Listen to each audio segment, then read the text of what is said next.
Sports are a widely celebrated tradition, but for some participants, their passion for the game can turn ugly.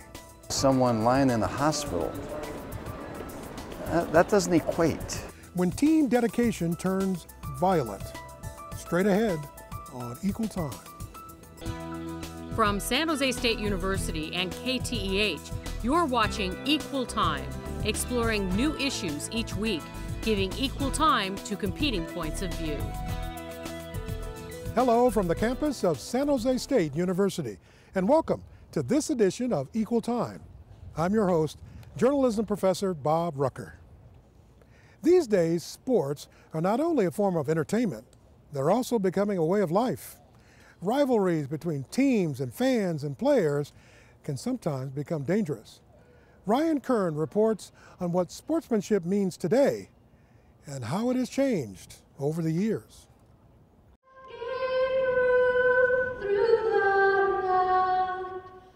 For San Francisco Giants fans, their 2010 World Series celebration suffered a blow to the head at the start of the 2011 one. On opening day in Los Angeles, Giants fan Brian Stowe was beaten by Dodger fans, the most serious side effect of a bitter rivalry. Things have been going on like this for years. This kind of stuff has always happened in sports. We just never really paid attention to it. Senior Vice President of Ballpark Operations George Costa is in his 22nd season supervising security for the Giants. Before every homestand, Costa meets with other Giants officials at AT&T Park, along with the San Francisco police, to discuss potential dangers unique to the opposing team. Just 13 days after the beating in Los Angeles, the Giants hosted the Dodgers for a 3-game series. Costa installed World Series-level security, increasing guards and police inside and out of the stadium. There isn't any reason why a Monday night Dodger game should be any different than a Sunday night, Easter Sunday, Giants-Atlanta Braves game when we're giving away replicas of the trophy. But I know that there is a difference. There is a difference. The extra security was needed, as I saw firsthand. I was in this crowd as the lone fan wearing Dodger blue. The men in uniform were quick to eject fans who went against the tranquility Costa believes in. The breakdown of civility translating to someone lying in the hospital, that doesn't equate. That doesn't work. But, and I do think it had an impact. I believe it did. But you still had that percentage that they didn't care. They didn't care. And those people will never get it. Now, there's a large percentage of fans who not only care, but are supporting Brian Stowe. Inside Palo Alto's Old Pro Sports Bar on Giants opening night, 25% of profits went to the Brian Stowe Foundation. Stowe is a paramedic, and Corey Condren has been working with him for the last year. She organized the fundraiser. We're doing everything we can. I think we're calling everyone in our cell phone book. Like, we're doing everything we can to try to raise money for him. Condren says it looked like this night had potential to raise $10,000. People are showing up and just giving amazing amounts of money and showing such love and support for his friends and family. It's just great to see. Nurse Ashley Sternad has spent the last 9 years close to Stowe, in school and now work. She says the type of traumatic brain injury he suffered can go one of two ways, but is staying optimistic about his recovery. I'm in denial. Stowe has to fight, and he has to come back to us. Until then, Sternad says she has to find a way to get through her days without her close friend. I miss being able to see him and, say hey, how's it going? It's going to be like when you're able to see him again.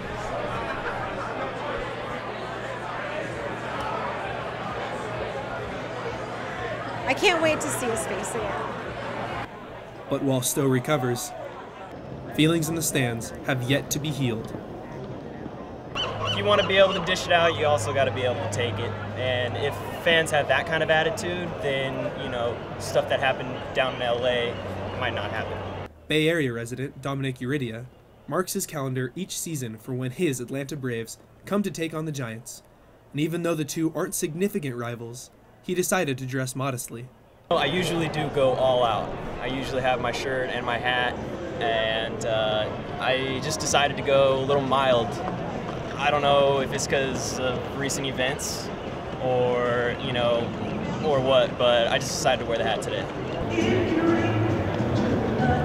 For years, home fans traditionally go over the top to display their loyalty and passion. And nowhere is the passion greater than in the hot-blooded game of soccer. Meet the 1906 Ultras, heart of the San Jose Earthquakes since 2003. This season, the group was suspended for displaying an inappropriate banner. You can feel the urgency, though, on the part of the Earthquakes, though. Longtime voice of the Earthquakes, John Schrader, has watched the group for years. He recognizes the problems they present, but knows how important they are. Are they good for the game? Of course they are. They're diehard fans. They show up every time. Are they bad for the game? Well, yes, they are, because they're drunk and they're abusive and their language is not good. Where do you find that balance between what they bring in a positive and what they bring in a negative? I'm not really sure. Kinesiology professor Jay Johnson says the Ultras are a direct reflection of soccer's European cultural roots. The history of Europe is very bloody and extremely violent, and a lot of those traditions are still carried through. The Quakes escape again! When it comes to today's issues, Schrader knows exactly where to point the finger. You have a couple of these, and the coach is stalking, and your star player has been elbowed in the face, then I think you believe that you've been aggrieved and you're the kind of surrogate for the team. This is your bunch of guys and you're going to do something about it, and if you have to, you're going to go beat the hell out of somebody. You know, sometimes the good-natured taunting or ribbing can take a turn for the worst, and it can become more real.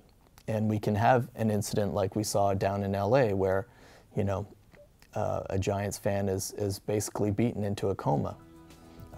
And his life has changed forever. When we come back, we'll take a look at some of the methods being used to prevent sportsmanship from becoming a thing of the past. But what's already being instilled is their attitude, their personality is being developed. We'll look at some suggested solutions as well. Equal Time, we'll be right back.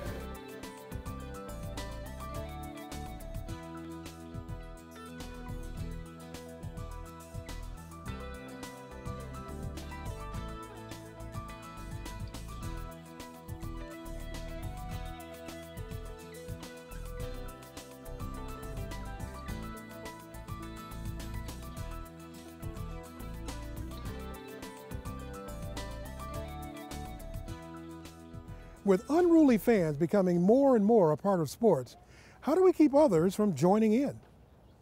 Here's Ryan Kern. At this youth basketball skills camp, the fundamentals of the game are important, but not priority number one. They may remember what we're teaching us at camp as far as the fundamental drills itself, but what's already being instilled is their attitude, their personality is being developed.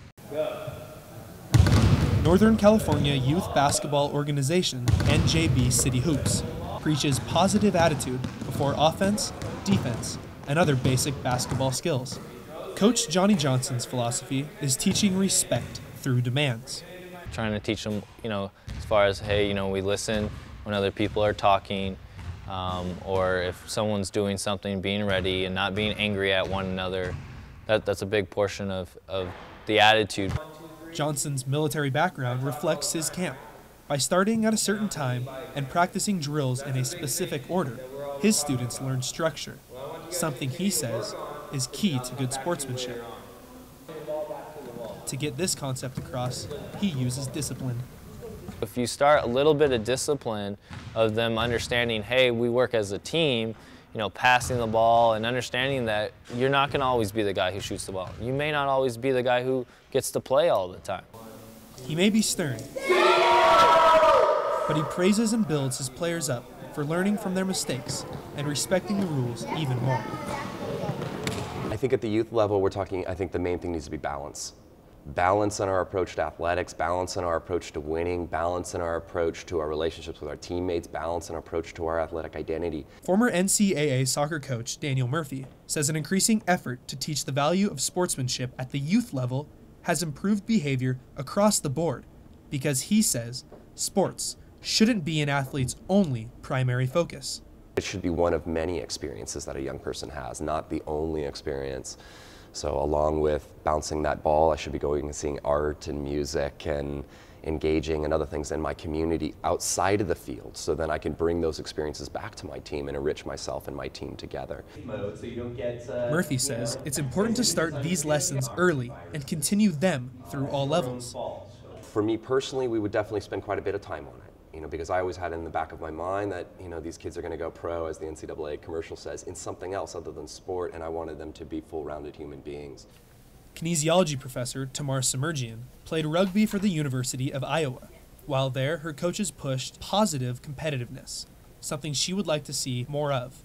It's the difference between competing against and competing with. We're going to compete with this great team, and we'll see who wins. And it's changing the language from we're going to dominate, we're going to destroy them, we're going to kill them. That's all language we hear in sports all the time. Semerjian says the physicality of sports can be troublesome because it is often used in everyday life instead of staying on the field. I never hit an opponent because I wanted to hurt her. I love the physicality and I love the movement, but I think one of the things we really need to explain to athletes and coaches is that contact and being successful in sport isn't about destroying the opponent. It's not about I'm trying to hurt you. It's I'm trying to tackle you because that's part of the game. San Jose State has become a test case for whether fan behavior is dependent on alcohol. The CSU alcohol contract ran out last year, so the stadium went dry this past season. Semerjian says alcohol is a double-edged sword in sports. They sell more alcohol, that's good for them. Although they are starting to limit alcohol. I mean, you've seen that as a trend nationally. That certainly wasn't the case when I was a kid. But that has happened. Without alcohol sold inside Spartan Stadium this season, the crowds were much more civil. We saw a lot less fights inside of the bowl. We saw a lot less fights inside of the East Field. We also had a lot less problems, again, with people being so intoxicated. SJSU is one of several organizations limiting drinks. With fan safety being a high priority nationwide, its effects are encouraging. The inside of the bowl was definitely a safe environment, and our officers were alongside the private security staff. They did a fantastic job of sweeping the East Field and making sure that they maintained a safe environment for the fans. When we come back, we'll sit down with a panel of experts in search of solutions. Stay with us.